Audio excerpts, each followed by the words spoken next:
오늘은 약복강에서 만난 하나님이란 제목으로 함께 말씀을 나누도록 하겠습니다.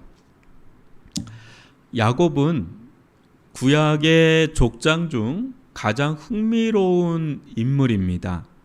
그는 신앙이 거의 없었던 사람으로 자기 깨에 의존하여 살던 사람이었습니다. 그러나 하나님은 야곱으로 하여금 아브라함과 맺은 언약을 계승하게 하는 믿음의 3대 족장으로 삼았습니다. 야생마처럼 제멋대로 살던 야곱은 짧지 않는 생애 동안 수많은 시련과 연단을 받으며 점점 더 거룩한 족장이 되어갔습니다.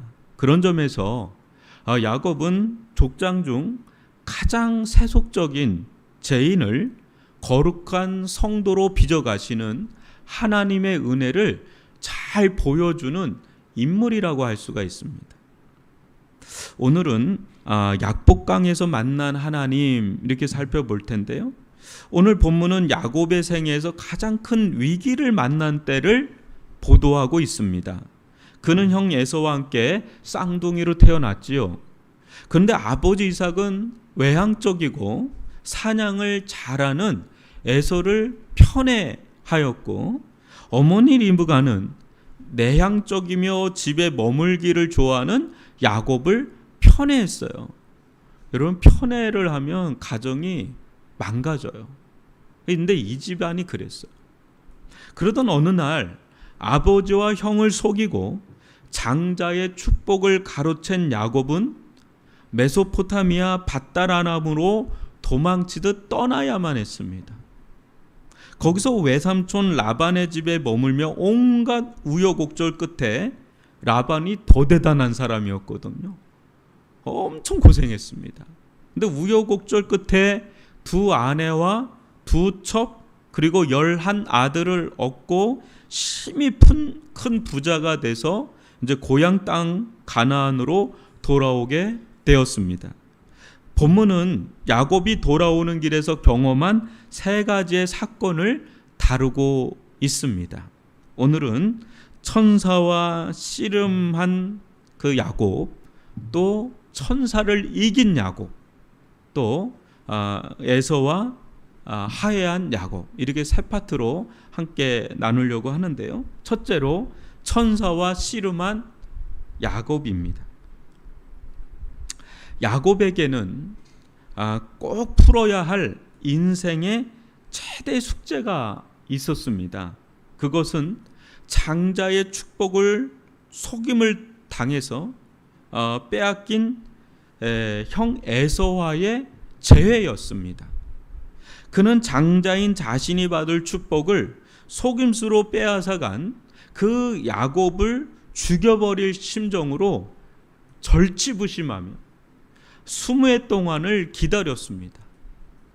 돌아가는 길에 야곱은 미리 보낸 사자들을 통해 아주 충격적인 소식을 듣게 되는데요. 그것은 야곱이 돌아온다는 소식을 듣자마자 형 에서가 무장한 400명의 장정들을 이끌고 온다는 청청병력 같은 소식이었습니다. 야곱은 사태의 심각성을 직감하고 죽을 것 같은 두려움에 빠졌습니다. 그는 너무 두렵고 답답한 나머지 자기와 함께한 동행자들과 양과 소와 낙태를 2대로 나누었습니다. 야곱은 형 에서의 우라를 누그러뜨릴 심산으로 많은 가축들을 선물로 준비했고, 마지막에는 2 아내와 2 첩 11 아들을 인도하여 약복강 나루를 건너게 했습니다. 먼저 건너게 한 거예요.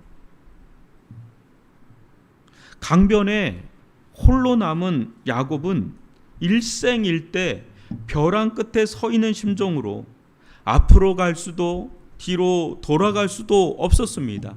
그때 신기한 일이 벌어졌습니다. 깊은 밤 홀로 남은 야곱에게 사람의 모양을 한 천사가 씨름을 걸어온 겁니다. 그러나 야곱이 어찌나 강하던지요, 천사가 이기질 못했습니다. 마침내 천사는 야곱의 허벅지 관절을 때려 어그러뜨렸죠. 야곱은 기절할 것 같은 극한 통증을 느꼈습니다. 그러나 그는 결사적으로 천사를 붙들었습니다. 놓아줄 기미가 조금도 없었습니다. 새벽이 밝아올 때 천사가 야곱에게 말했습니다. 날이 새려하니 나로 가게 하라. 그러자 야곱이 대답했어요. 당신이 내게 축복하지 아니하면 가게 하지 아니하겠나이다. 여러분, 야곱 정말 대단하지 않습니까? 그 뼈가 완전히 부서졌는데 끝까지 그냥 막 축복을 해달라고. 그게 무엇인가 쟁취하려는 기질이 엄청난 자가 이 야곱이에요. 천사가 겨루던 씨름은 야곱의 승리로 끝나는 듯 하였습니다. 그러나 사실 그렇지 않습니다. 이제부터 신비로운 약복 강가에서 천사와 씨름한 사건의 전말을 살펴보겠습니다. 이를 통해 이 씨름이 오늘날 우리에게 주는 메시지가 무엇인지 깊이 깨닫길 주님의 이름으로 축원합니다. 둘째로 천사와 겨루어서 이긴 사건입니다. 야곱은 천사의 때림으로 허벅지 관절이 어긋났음에도 천사를 놓아주질 않았습니다. 다만 축복을 요구했지요. 그러자 천사가 물었습니다. 내 이름이 무엇이냐? 그가 이르되 야곱이니이다. 이에 천사는 야곱과 밤새도록 겨룬 씨름을 다음과 같이 결론 내렸습니다. 이것은 축복의 약속이기도 하는데요.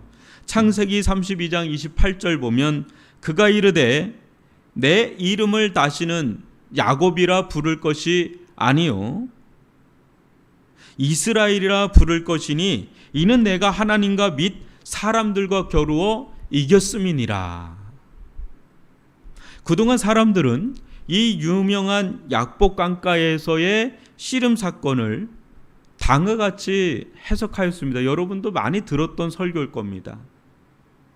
즉 야곱이 믿음으로 천사와 씨름했고 결국 믿음으로 천사를 굴복시켜 축복을 받았다. 그러나 약복 강가의 씨름에 대해 이 같은 해석은 다음과 같은 의문을 불러일으킵니다. 이 씨름에서 이겨서 이스라엘이라는 이름이 주어졌는데 그 뜻은 하나님과 겨루어 이루었다라는 것입니다.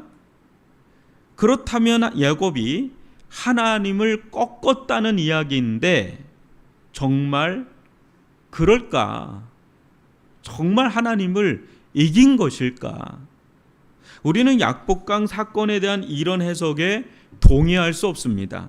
어떤 의미에서 그것은 하나님에 대한 신성모독적 해석이기 때문에 그러죠. 믿음은 하나님을 꺾는 수단이 아니라 하나님을 의지하는 것입니다.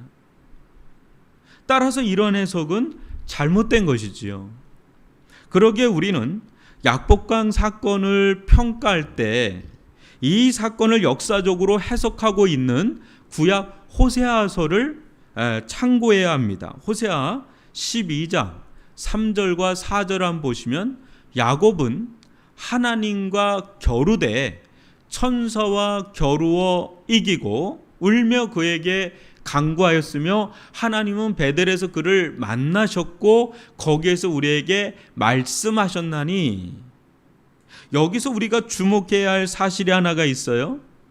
그것은 이 말씀이 호세아서의 이 말씀이 야곱이라는 애칭으로 불리던 이스라엘에 대해서 엄중한 경고를 다루고 있는 문맥이라는 겁니다. 문맥을 보면 한번 보시면 호세아서 12장 2절을 한번 보시면 이렇게 나와요. 여호와께서 유다와 논쟁하시고 야곱을 그 행실대로 벌하시며 그의 행위대로 그에게 보응하시리라. 그러면서 이제 3절과 4절이 나오는데 야곱은 모태에서 그의 형의 발꿈치를 잡았고 또 심으로는 하나님과 겨루되 천사와 겨루어 이기고, 이렇게 이 흐름이 이렇게 흘러가고 있는 건 무슨 말입니까? 호세아서에서 언급되고 있는 야곱의 행실은 칭찬받을 일이 아니라는 겁니다. 오히려 벌을 받아 마땅한 것이라는 겁니다. 호세아서는 모태에서 형의 발꿈치를 잡은 사건이나 천사와 씨름하며 겨룬 사건들 모두 부정적으로 평가하고 있습니다. 우리는 이런 의문을 또 갖게 돼요. 그렇다면 천사는 무엇 때문에 야곱에게 하나님과 겨루어 이기었다고 하고 이스라엘이라는 이름으로 계명까지 해주었을까? 이건 축복인데, 그죠? 우리는 이에 대한 결정적인 해답의 실마리를 다시 한번 호세아서 12장 4절 상반절에서 발견하게 되는데요. 거기 보면 이렇게 나와 있습니다. 천사와 겨루어 이기고, 여기까지는 창세기에 나와 있는데 그 뒷부분이 창세기에 나와 있지 않은데 여기에 이렇게 나옵니다. 울며 그에게 간구하였으며. 좀 더 상세히 설명을 해주는데 이 부분을 히브리어 원문으로 보면은 이렇습니다. 그리고 그는 천사를 능가하는 힘을 가지고 있었고 그래서 이겼다. 그는 통곡하였고 자기를 위하여 그에게 은혜를 간구하였다. 여러분, 우리말 성경에서 울며라고 번역된 단어는 히브리어로 바카인데요, 큰 소리를 내며 엉엉 울다라는 뜻을 가지고 있습니다. 다시 말해서 그는 통곡하다, 그건 통곡하다는 건데 이건 극도의 어떤 슬픔이나 고통을 동반한 울음이라는 거예요. 여기서 우리는 다음과 같은 질문을 하게 됩니다. 야곱은 왜 천사를 이길 때 이길 힘을 가지고 있으면서도 이렇게 통곡했을까? 이에 대한 답이 오늘 창세기 본문에 암시되어 있는데요. 그 25절을 보면은 자기가 야곱을 이기지 못함을 보고 그가 야곱의 허벅지 간절을 치매, 이렇게 나와요. 여러분, 이것은 천사가 야곱에게 진 것이 너무 분해서 화가 너무 나서 그냥 허벅지 간절을 친 거냐, 아니면 징계냐? 여러분, 이거는 명백한 징계라는 거죠. 다시 말해 약복강가에서 천사와 심을 겨루던 야곱의 행위는 믿음의 행위가 아니었습니다. 오히려 자기 힘과 재주로 인생의 위기를 넘겨보려는 그의 아주 오래된 불신앙과 인간적인 습관이었습니다. 이에 대한 징계로 하나님의 천사는 야곱의 척추와 골반 그리고 허벅지를 잇는, 여러분, 한도뼈는 어디냐면 이 허리가 끝나는, 또 대퇴골이 겹치는, 또 허벅지 관절이 겹치는 아주 중앙부, 거기 한도뼈를 하나님께도 팍 쳐서 그게 완전히 어그러진 거예요. 사람이 상체에 힘을 쓸 때 가장 큰 화중을 받는 지점이 바로 이 지점인데 바로 여기를 때려서 더 이상 힘을 쓸 수 없게 만들어 버렸다는 거예요. 그 어마어마한 고통이잖아요, 그죠? 아마 자지러지죠. 그 엄청난 고통의 순간에도 야곱이 이 천사를 놓아주질 않습니다. 그때 놓아주지 않으면서 그때 이제 통곡하면서 간구하는 거예요. 무엇입니까? 이제껏 자기 깨와 어떤 술수, 재간으로 천사를 이겨 복을 받으려 했지만 이 모든 세상적이고 인간적인 시도, 또 그렇게 살아온 지난 날의 인생을 깊이 통회하며 회개하는 것입니다. 한마디로 겉모술수에 능한 이 야곱이 드디어 깨어지는 거예요. 굉장히 강한 사람이거든요. 저는 이런 상상을 해봅니다. 다 다 약복강을 건네놓고 자기만 안 가고 있어요. 왜요? 죽을까 봐서. 그때 천사가 내려와서 야곱과 씨름하는데 야곱은 죽어도 약복강을 건너지 않으려고 발버둥을 치는데 천사가 막 미는 거예요. 건너라고. 그러니까 둘이 엉겨 붙어서 막 씨름을 하는 그런 장면이 연상이 되는 겁니다. 그런 가운데 죽어도 못 가는, 죽어도 가려고 갈 수가 없는 그런 야곱의 강한 자아, 꺾이지 않는 그의 강한 자아를 이 천사가 보고 도무지 이거는 이제는 해결할 길이 없구나, 이 애를 약복강을 건너게 하려면 이거는 안 되겠구나 해서 그의 힘의 근원을 팍 쳐버린 거죠. 그 순간에 힘이 쫙 빠지면서 다리를 쩔뚝거리면서 이제는 그 자아가 완전히 깨어진 거예요. 저는 그렇게 이 장면이 연상이 됩니다. 여러분, 물속에서 어떻게 해야지 살죠? 힘을 빼야 산다는 말이 있죠. 우리의 자아가 죽어야, 우리의 강한 자아가 힘이 빠져야 삽니다. 우리에게도 이런 영적 한도뼈가 있지 않습니까? 죽어도 절대로 꺾이지 않는 나의 강한 자아, 하나님이 이기나 내가 이기나 한번 해보자는 심산으로 아무리 하나님이라도 꺾지 못하는 이 고래 심줄처럼 강한 자아가 있지 않습니까? 저 양반은 절대 안 변해.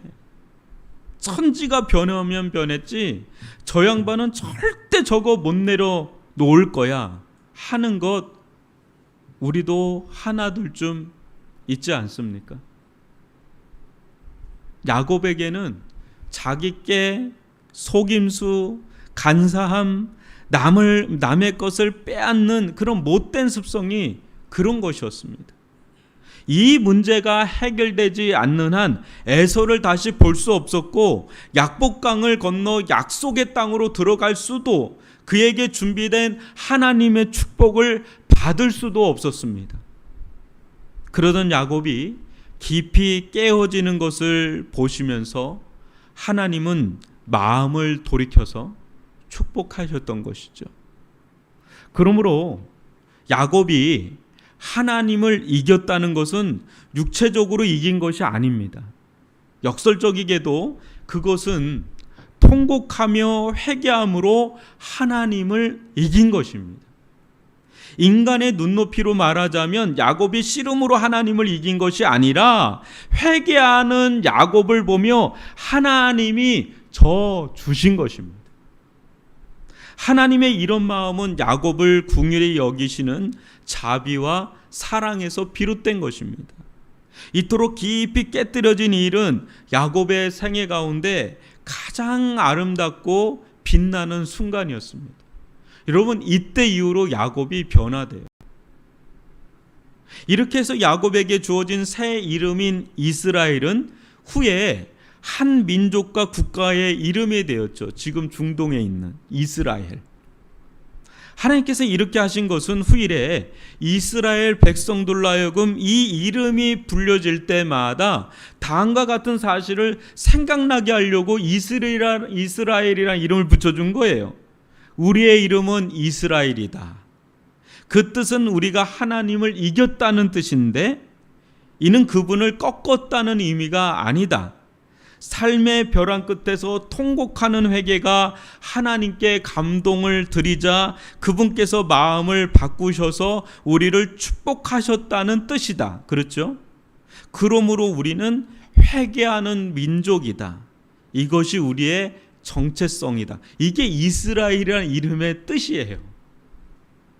이것이 이 이름에 담긴 뜻이고 이것이야말로 축복이라는 거죠. 왜냐? 이스라엘은 이름 자체가 축복이에요. 근데 그 축복된 이름 속에 뭐가 담겨 있냐면 회개가 담겨 있는 거죠.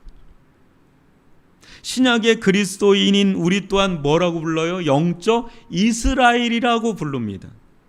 이 이름은 회개가 얼마나 중요한지 보여주죠. 따라서 그리스도인에게는 다음과 같은 고백이 있어야 합니다.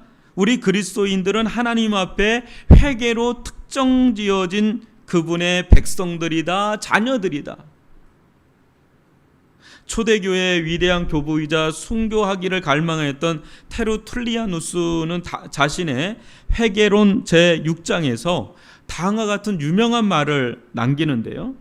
만일 우리가 그토록 자주 죄를 짓는다면 그토록 자주 회개가 필요하다. 여기서 유명한 얘기가 나오는 겁니다. 나는 회개하기 위해서 태어났다. 여러분, 사랑받기 위해 태어난 찬송가 많이 알죠? 근데 그 수천 년 전에 이미 이 얘기가 먼저 선행됐어요. 나는 회개하기 위해서 태어났다. 나는 죄로부터 결코 자유하지 않으며 위험으로부터도 결코 안전하지 않다. 사랑하는 성도 여러분, 신앙생활에서 회개보다 귀한 것이 있습니까? 여러분 가운데 마음을 열고 깊이 회개한 적이 있습니까? 우리 중 회개하지 않아도 될 만큼 행위 완전한 자, 깨끗한 자 누가 있습니까? 회개할 것 하나 없을 정도로 순전한 삶을 사느니 누가 있겠습니까? 깊은 깨어짐을 동반한 회개 없이 근근히 살아가는 것은 죄가 없다기보다 오히려 죄가 켜켜이 쌓여 그것을 인식하는데 무감각해졌기 때문입니다. 그토록 사랑하시는 하나님께서 왜 우리를 때때로 인생의 벼랑 끝까지 몰고 가시는 것이 무엇 때문일까요? 왜 하나님은 우리의 입술이 새파랗게 질리기까지 두려운 상황 속에 버려두시는 것일까요? 그것은 우리의 강한 자아를 깨뜨리고 거룩하신 하나님 앞에 나와 하나님의 사랑으로 돌아오도록 하시기 위함입니다. 하나님과의 관계를 고쳐 다시금 하나님 앞에 살게 하려 하심입니다. 회개는 우리로 하여금 인생의 위기 속에 살 길, 갈 길을 찾게 해 줍니다. 눈물의 세례로 우리의 마음이 깨끗이 씻겨질 때 우리의 지성은 비로소 총명을 회복하고 하나님의 심정에 참여하게 됩니다. 인생의 위기 가운데 계시나요? 앞뒤 사방이 꽉 막힌 것 같은 막다른 골목에서 계시나요? 거기서 시작하십시오. 거기서 하나님을 찾으며 회개하십시오. 그 자리가 하나님을 다시 깊이 만나는 분이엘의 아침이 열리는 자리가 될 줄 믿습니다. 셋째로 형 에서와 화해한 사건입니다. 야곱은 하나님을 만난 장소를 분이엘이라 불렀으니 이는 문자적으로 하나님의 얼굴이라는 뜻입니다. 거기서 하나님을 만난 것이 너무나 특별했기 때문에 그의 그런 이름을 붙인 것으로 여겨집니다. 그러나 현실은 여전히 엄연하였습니다. 야곱은 장자의 축복을 빼앗긴 원한 때문에 평생 복수의 칼을 갈고 있던 형 에서를 만나야만 했습니다. 형 에서는 결코 야곱을 용서할 마음이 없었을 것입니다. 그러나 야곱의 모습을 봤는데요, 그의 마음이 놀랍게 바뀌었습니다. 동생 야곱이 저만 데서 걸어오는데 다리를 쩔뚝거리면서 오고 있는 거예요. 완전 반병신이 돼서. 관절이 위골되었기 때문에 그렇습니다. 평생 장애인으로 살았다고 하는 말이 있습니다. 비록 짐승의 떼는 많이 거느렸는지 모르나 초췌한 몰굴에 절뚝거리며 오는 동생 야곱의 모습을 에서는 보고 있었습니다. 그때 그의 가슴에 불타던 복수심은 눈 녹듯 사라졌고 그저 동생 야곱이 불쌍하다는 생각밖에 들지 않았던 것입니다. 야곱은 가족과 종들 앞으로 나아가 형 에서를 대면하였습니다. 그때 광경에 대해서 성경은 이렇게 말합니다. 창세기 33장 3절 보면 자기는 그들 앞에 나아가되 몸을 7번 땅에 굽히며 그의 형 에서에게 가까이 가니, 몸이 땅에 닿기까지 7번이나 절하는 것은 전쟁에서 패배한 왕이 적국의 왕에게 신하가 되기로 맹세하여 드릴 법한 그런 예법이었습니다. 야곱의 마음이 하나님 앞에서뿐 아니라 형 에서를 향해서도 얼마나 낮아졌는지를 보여주는 장면이죠. 그 광경을 지켜보던 에서의 마음이 여름날 얼음처럼 녹아버렸습니다. 마치 자신의 죄를 깨닫고 통곡하며 회개하는 야곱을 바라보면서 하나님의 마음이 녹아내렸던 것처럼 그렇게 에서의 마음도 녹아내려서 4절을 보니까 에서가 달려와서 그를 맞이하여 안고 목을 어금 맞추어 그와 입 맞추고 서로 우니라. 여기 우리말 성경에서 우니라라고 번역된 동사도 앞에 박하, 통곡하다라는 뜻을 가진 그런 동사로 사용되었던 걸 본다면 동생 야곱을 철천지 원수처럼 생각하던 에서가 한순간에 이렇게 변할 줄 어느 누가 알았겠습니까? 맹수 같은 형 에서가 이렇게 자애로운 형이 되어서 동생을 끌어안고 입을 맞추며 함께 울 것이라 누가 상상이나 할 수 있었겠습니까? 그러므로 평생을 절름발이 장애로 살 수밖에 없었던 그 야곱의 이 박살난 한도뼈는 하나님의 특별한 은혜였습니다. 여러분, 에서를 만날 때 야곱이 이렇게 절뚝거리지 않았으면 야곱은 죽었습니다. 그러니까 어떻게 보면은요, 내가 가장 강할 때 내가 가장 강하다고 하는 이유가 여기 있습니다. 하나님께서 종종 우리를 박살내실 때가 있어요. 관계적으로 박살을 내고, 몸으로 박살을 내고, 경제적으로 박살을 내고, 어떤 명으로 박살을 낼 때가 있습니다. 절망의 벼랑 끝에 세울 때가 있습니다. 그것은 우리가 미워서가 아니라 사랑하시기 때문에 그래요. 그 일을 계기로 우리 마음에 덕지덕지 달라붙어 있는 세상 사랑과 또 죄악의 찌꺼기들이 떨어지기 때문에 그렇죠. 잠시 고통과 시련을 겪더라도 우리로 하여금 다시금 하나님 앞에 살아있는 신앙으로 돌아오도록 하나님께서 마치 우리의 한도뼈를 치는 것 같은 큰 충격과 아픔을 겪게 하실 때가 있습니다. 그러할 때는 깨지는 게 능사예요. 거기서 버텨봤자 더 깨져요.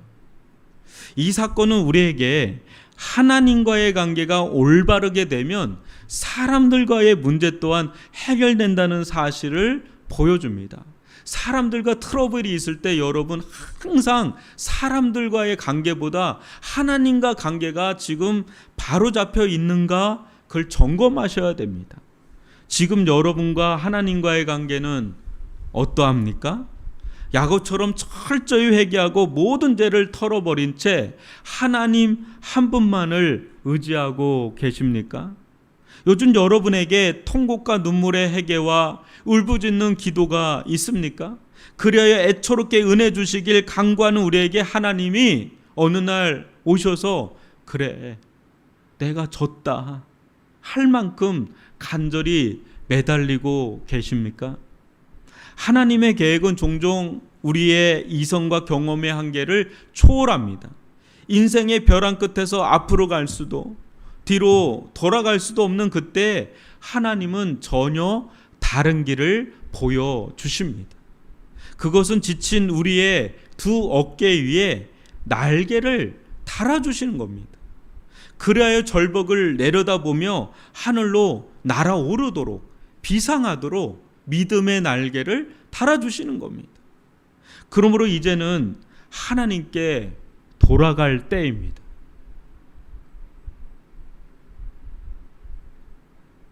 지금까지 야곱처럼 온갖 인간적인 술수와 간사함, 장깨, 욕심에 붙여 살아왔던 인생의 날들을 통곡과 눈물로 회개해야 할 때입니다. 생사간에 오직 하나님 한 분만을 바라고 의지할 때입니다. 만일 우리가 그렇게 회개하며 전심으로 하나님을 찾는다면 하나님께서 야곱에게 승리의 깃발을 안겨주신 것처럼 인생의 벼랑 끝에 선 우리 또한 구원해 주실 줄 믿습니다. 완전히 새로운 삶을 살게 해 주실 줄 믿습니다. 마지막입니다. 신자의 일생은 하나님에 의해 모난 성격과 부패한 본성이 다듬어져가는 과정입니다. 산골짜기를 따라 끊임없이 흐르는 시냇물을 여러분 보셨죠? 그 물의 흐름 속에 작은 돌들이 덜덜덜덜 하면서 서로 자갈이 막 부딪히고 막 그래요.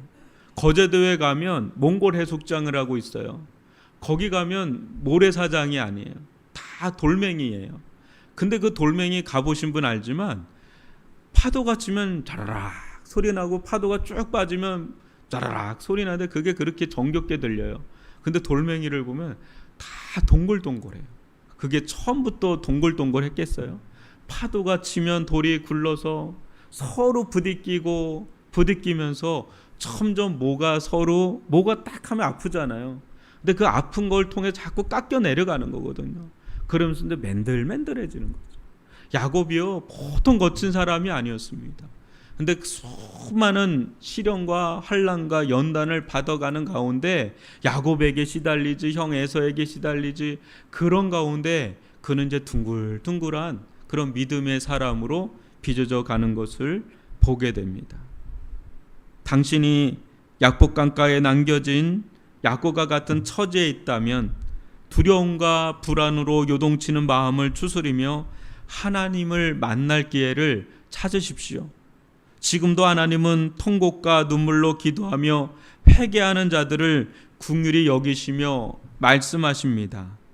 그래, 내가 졌다. 이것이 바로 이스라엘이라는 말의 의미입니다. 여러분은 이스라엘입니다. 그래, 내가 졌다. 회개하는 것이 이기는 것입니다. 여러분은 오늘 이 말씀 앞에 이제 어떻게 살아갈 것입니까? 여러분의 본연의 이름을, 축복된 이름을 기억하시고 여러분 인생 가운데 도저히 어떻게 해결할 수 없는 그런 인생의 벼랑 끝에 서 있는 그런 상황에 놓여 있다면 답은 너무나 자명합니다. 사람들, 환경, 상황 거기에서 답을 찾지 마시고 오직 하나님께 돌아가십시오. 거기에 우리의 길이 있고 또 답이 있고 모든 것들이 풀리고 열리는 은혜가 있을 줄 믿습니다.